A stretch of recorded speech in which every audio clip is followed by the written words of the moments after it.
Bismillahirrahmanirrahim. Assalamualaikum warahmatullahi wabarakatuh. Waalaikumsalam warahmatullahi wabarakatuh. Terima kasih kepada Bapak, Ibu Guru, dan anak-anak perwakilan dari kelas 4 sampai kelas 6. Puji syukur kehadirat Allah Subhanahu wa Ta'ala karena berkat rahmat dan limpahnya kita dapat berkumpul dalam komunitas belajar sekolah dan tentang rencana tindak lanjut perencanaan pembelajaran berbasis proyek mata pelajaran PJOK. Salawat serta salam selalu kita curahkan kepada Nabi Muhammad SAW. Yang pertama, saya pribadi mohon izin atas kegiatan ini karena mengganggu kegiatan Bapak Ibu beserta anak-anak. Nama saya Novia Paramita, SDN Giri Raharja, kelas 5 PKG PJOK Kabupaten Bandung Barat. Rencana tindak lanjut selanjutnya ada judul program atau kegiatan, yang dimana judul program atau kegiatannya saya beri bola mantap, dimana B-nya ada bermain, O-nya ada olahraga, L-nya ada latihan atau latih, A-nya aksi, M-nya melatih, A-nya anak, N-nya nyaman, T-nya terampil, A-nya aktif, dan P-nya positif. Di mana di dalam program bola mantap itu sama dengan permainan sepak bola yang ada latar belakangnya. Latar belakangnya yaitu program kegiatan bola mantap hadir dengan tujuan untuk mendorong terciptanya pembelajaran PJOK yang berpusat kepada peserta didik. Dalam program ini, suara, pilihan, dan kepemilikan peserta didik akan dijunjung tinggi dengan memberikan mereka kebebasan untuk memilih posisi seperti ketuanya ada di anak-anak, bendahara, sekretaris, pemain, begitupun wasitnya juga terdiri dari anak-anak, di mana untuk memiliki tanggung jawab dan mencapai tujuan bersama dalam program ini. Karakteristik sekolah kami yang memiliki keragaman latar belakang siswa yang berbeda. Di sini latar belakang siswa bukan tanda kutip negatif, tetapi seperti siswa yang mengikuti pelatihan sepak bola pasti lebih unggul dibandingkan dengan anak-anak yang tidak mengikuti atau belum tahu apa itu permainan sepak bola. Walaupun sudah dipelajari di pembelajaran PJOK, namun seperti menggiring bola dengan kaki bagian dalam dan sebagainya mungkin anak tersebut belum terlalu terampil. Selanjutnya ada tujuan program. Tujuan program ini ada 3, yaitu 1. Mengarah pada perwujudan pembelajaran pendidikan jasmani, olahraga, dan kesehatan yang berpusat pada peserta didik dengan menekankan pada pengembangan keterampilan fisik, mental, dan sosial. 2. Mendukung penumbuhan suara, pilihan, dan kepemilikan dalam diri peserta didik melalui pengambilan keputusan dalam permainan dan peningkatan rasa percaya diri serta tanggung jawab. Yang ketiga, ada perkembangan peserta didik dapat diukur secara objektif, seperti peningkatan keterampilan teknis, taktis, dan kerjasama tim. Dalam tujuan tadi ada capaian dan langkah-langkah serta hasil yang diharapkan untuk tiap tujuan. Tujuan pertama tadi yang mengarah pada perwujudan pembelajaran PJOK yang berpusat kepada peserta didik dengan menekankan pada pengembangan keterampilan fisik, mental, dan sosial. Capaiannya pasti meningkatnya kemampuan fisik, mental, sosial siswa dengan konteks aktivitas olahraga dan olahraga jasmani. Di sini ditekankan pada permainan sepak bola. Langkah-langkahnya bisa dengan rencanakan latihan yang menekankan keseimbangan antara fisik, mental, dan sosial. Gunakan pendekatan yang melibatkan siswa dalam aktivitas fisik dan interaksi sosial, di mana aktivitas fisik dalam permainan sepak bola juga bisa mengembangkan interaksi sosial dari siswa yang satu ke siswa yang lain. Terus aplikasikan metode pembelajaran aktif dan inklusif, di mana pembelajaran aktif ini muncul ketika si siswa tersebut melakukan pembelajaran sepak bola. Hasil yang diharapkan, semoga peserta didik mampu mengembangkan keterampilan fisik, kekuatan, kelincahan, koordinasi, mental, dan sosial seperti kerjasama, tanggung jawab, secara seimbang dalam setiap aktivitas pembelajaran. Tujuan yang kedua, mendukung penumbuhan suara, pilihan, dan kepemilikan dalam diri peserta didik melalui pengambilan keputusan dalam permainan dan peningkatan rasa percaya diri serta tanggung jawab. Capaiannya, peserta didik mampu mengambil keputusan dalam permainan dan menunjukkan tanggung jawab serta percaya diri. Langkah-langkahnya, ajak siswa untuk terlibat dalam pengambilan keputusan, di mana ketika kita menjadi seorang guru, aktifkanlah siswanya. Siapa yang mau jadi ketuanya, jangan ditunjuk sama kita sendiri, tapi ketika kita mau mengajukan program, siapa yang mau jadi ketua, di mana mereka mengacungkan tangannya dengan sendirinya, maka di dalam dirinya mungkin sudah tercurahkan rasa tanggung jawabnya atau rasa percaya dirinya yang lebih. Nah, di situ juga berikan ruang bagi siswa untuk mengekspresikan pendapat dan pilihan mereka. Pilihan mereka misalnya, Bu, saya mah pengen jadi komentator, silahkan.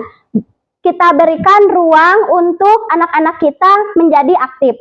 Berikan feedback positif untuk meningkatkan rasa percaya diri. Hasil yang diharapkan, semoga peserta didik lebih percaya diri dalam membuat keputusan, menunjukkan tanggung jawab, dan merasa memiliki peran penting dalam permainan serta dalam kelompok. Kayak yang ketiga, perkembangan peserta didik dapat diukur secara objektif, seperti peningkatan keterampilan teknis, taktis, dan kerjasama tim.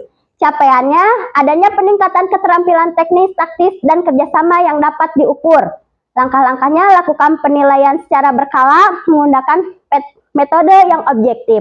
Terapkan latihan yang fokus, evaluasi kerja sama tim. Dalam setiap pembelajaran, melakukan evaluasi atau refleksi agar program tersebut tercapai dan menjadi lebih baik ke depannya.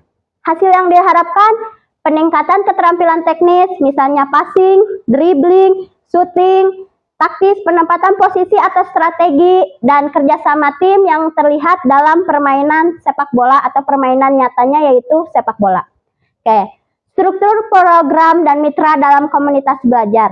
Deskripsi target peserta yang dilibatkan. Oke, di sini struktur programnya ada peserta didik, guru PJOK saya sendiri, guru kelas, orang tua siswa. Di mana peserta didik saya terapkan dulu di kelas 4, 5, 6 sebagai pelaksana program dan yang kalau di SD itu kalau kelas 4, 5, 6 udah dianggap sudah mampu, mungkin nanti kedepannya bisa dari kelas 1, 2, 3. Kayak guru PJOK-nya bertindak sebagai fasilitator dalam kegiatan ini, memberikan instruksi, membimbing siswa selama latihan dan pertandingan. Kayak guru kelasnya dan guru mapel yang lainnya memberikan bimbingan dukungan dan evaluasi serta berperan dalam mengawasi keberlanjutan program. Misalnya kalau guru kelasnya ada masukan seperti programnya harus seperti ini, silakan nanti akan ada sesi tanya jawab atau masukan pada Bapak Ibu.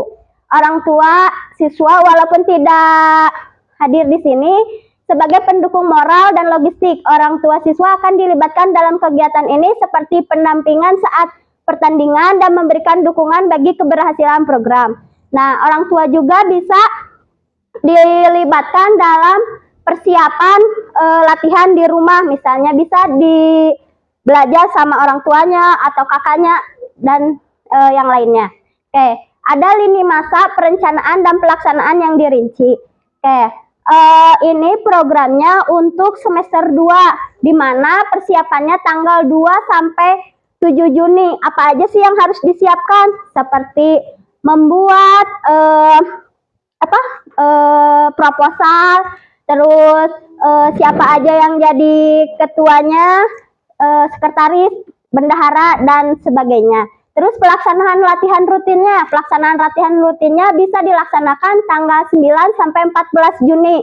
Di mana latihan rutinnya bisa waktu pas istirahat di jam sekolah ataupun anak-anak di rumah waktu pulang sekolah. Latihan rutin tidak harus dilakukan secara kelompok timnya, tetapi bisa juga secara pribadi seperti belajar passing, shooting, dan sebagainya. Oke, dalam lini perencanaan dan pelaksanaan, ada juga mini turnamen, di mana mini turnamen ini akan dilaksanakan tanggal 23 sampai 25 Juni dan penutupan, termasuk evaluasi ada di sini. Mini turnamen yaitu di mana kelas 4, 5, dan 6 akan dipertandingkan. Nah, setelah bertanding, kita melakukan evaluasi. Oke, pasti di dalam kita membuat program ada tantangannya. Tantangannya keterbatasan fasilitas, perbedaan kemampuan peserta didik, kurangnya waktu latihan, dan motivasi peserta didik pasti berbeda-beda. Oke, rencana solusi untuk mengatasi tantangan. Oke, tadi kan ada tantangannya keterbatasan fasilitas. Mungkin kita bisa memodifikasi atau menggunakan lapangan yang tersedia secara bergiliran, atau memanfaatkan area lain di sekitar sekolah yang dapat digunakan untuk latihan dasar. Latihan dasar itu tidak perlu lapang yang luas, tetapi dengan jarak berapa meter pun bisa melakukan passing, terus shooting, terus dribbling, dan sebagainya. Oke, solusi untuk perbedaan kemampuan peserta didik. Oke, kemampuan peserta didik pasti berbeda-beda, apalagi ada yang dari klub, latihan sepak bola, ada yang belum, ada yang kurang mengenal permainan sepak bola. Oke, kita bagi kelompok berdasarkan kemampuan dan memberikan latihan yang sesuai dengan level mereka. Misalnya kelompok pemula kita bedakan, terus kelompok lanjutan kita bedakan juga tantangannya kepada kelompok yang lanjutan. Oke, yang ketiga yaitu solusi untuk kurangnya waktu latihan. Mengoptimalkan waktu yang ada dengan latihan singkat namun intensif, mengutamakan kualitas daripada kuantitas. Oke, yang keempat yaitu motivasi peserta didik dengan memberikan penghargaan, sertifikat bagi peserta didik yang menunjukkan perkembangan keterampilan terbaik. Misalnya ada anak yang tampil lebih baik dari teman-temannya, kita beri penghargaan. Oke, selanjutnya. Oke, ada keterlibatan komunitas dalam ragam sumber daya yang akan digunakan. Fasilitas sekolah, misalnya lapangan sepak bola, atau lapangan yang kita sering upacara, ruang kelas, dan peralatan olahraga seperti bola, kons, atau peluit. Guru PJOK bertindak sebagai fasilitator yang memadu kegiatan dan melibatkan siswa dalam merencanakan program. Guru, komite, dan orang tua mereka akan dilibatkan dalam mendukung kegiatan, baik melalui logistik maupun dukungan moral bagi siswa. Oke, rencana evaluasi ada ini masa evaluasi yang jelas, tanggal 14 dan tanggal 26. Tanggal 14 Juni akan dilakukan evaluasi keterampilan dasar kerjasama tim melalui pertandingan yang tadi. Pertandingan antar kelas, nah nanti setelahnya kita lakukan evaluasi. Terus tanggal 26-nya ada evaluasi partisipasi siswa dalam perencanaan dan evaluasi program melalui survei dan refleksi. Terus ada sumber data yang akan diambil untuk bahan evaluasi, ada siswa, guru PJOK sendiri, rekan sejawat guru, serta orang tua. Oke, teknik pengambilan datanya, observasi langsung bisa terhadap keterampilan siswa dalam latihan dan pertandingannya. Survei dan wawancara dengan siswa untuk mengetahui seberapa besar mereka merasa terlibat dan bagaimana mereka menilai pengalaman mereka dalam program ini. Bukan hanya dalam tekniknya saja yang disurvei, tapi pengalaman mereka sebagai menjadi ketua bagaimana, sebagai wasit bagaimana, komentator bagaimana, dan sebagainya. Refleksi kelompok. Setiap pertandingan, siswa akan melakukan refleksi kelompok untuk mengevaluasi kinerja tim dan pengambilan keputusan dalam pertandingan. Nanti dibagi-bagi, misalnya kelas 4, setelah itu lakukan refleksi kelompok. Bagaimana tadi pertandingannya, terus untuk memajukannya bagaimana. Kemungkinan tantangannya. Tantangan pertama yaitu keterbatasan waktu latihan. Solusinya tadi sudah mengoptimalkan waktu latihan dengan melakukan sesi singkat namun padat. Memanfaatkan waktu istirahat, terus setelah jam pelajaran, atau bisa juga di rumah dilakukan secara sore hari atau siang hari setelah pulang sekolah. Tantangan yang keduanya, ketidakmerataan kemampuan siswa.